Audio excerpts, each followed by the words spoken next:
Hi there, Phil again. So this is topic 18.2, colour coordination in the garden. Now I am for a change filming this in my front garden. I don't usually do it here because there is traffic going by at times.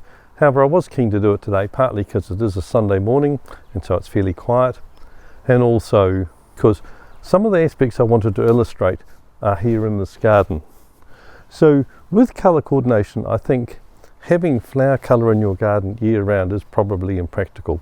So I think that firstly you should actually rely on having a strong structure to your garden and like focal points, artwork that will actually draw the eye to the garden and make it an attractive proposition to look at. Now this can include having perennial plants, so for instance the shape of the plant or the texture of the leaf or leaf colour, as I'm showing here with this garden, can actually be sufficient to actually create a year-round interest. By the way, I am filming this in the shade, so I do apologise if the light isn't particularly strong. As I live in a subtropical environment with very few frosts, I am able to grow a wide range of bromeliads and succulents and other strong foliage plants.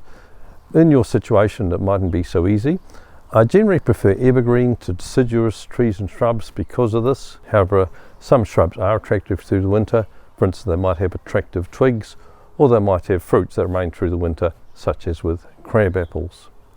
Now over time, we have come to expect a more coordinated approach to colour theory, rather than just simply a vibrant fireworks display, which would have been the standard when I was first learning gardening and horticulture.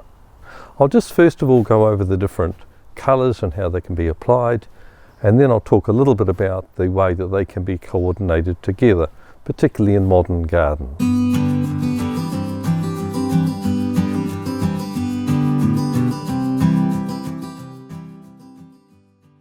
I'll start with green, which is the natural colour of garden. Green is restful and easy on the eye, suggesting nature and fertility. It is a neutral background for other colours. Plant shape, leaf colour and texture can create interest. Next, yellow.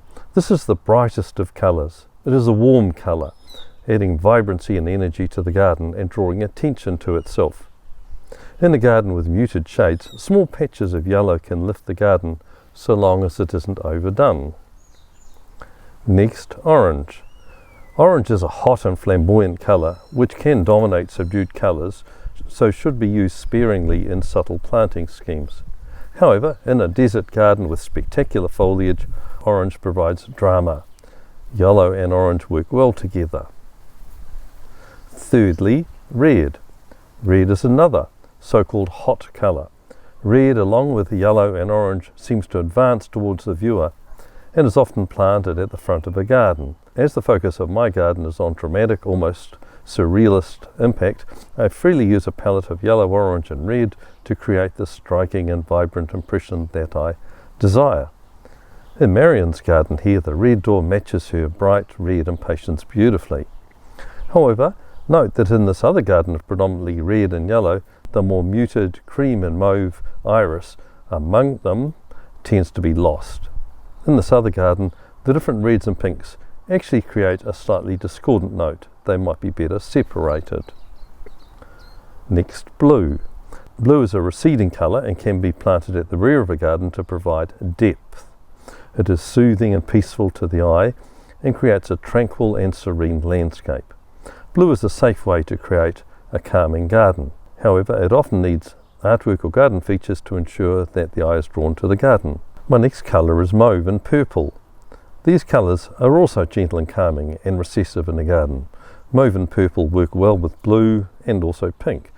To avoid this palette becoming too unobtrusive, you can provide patches of white or pale yellow to lift the scene. Finally, white.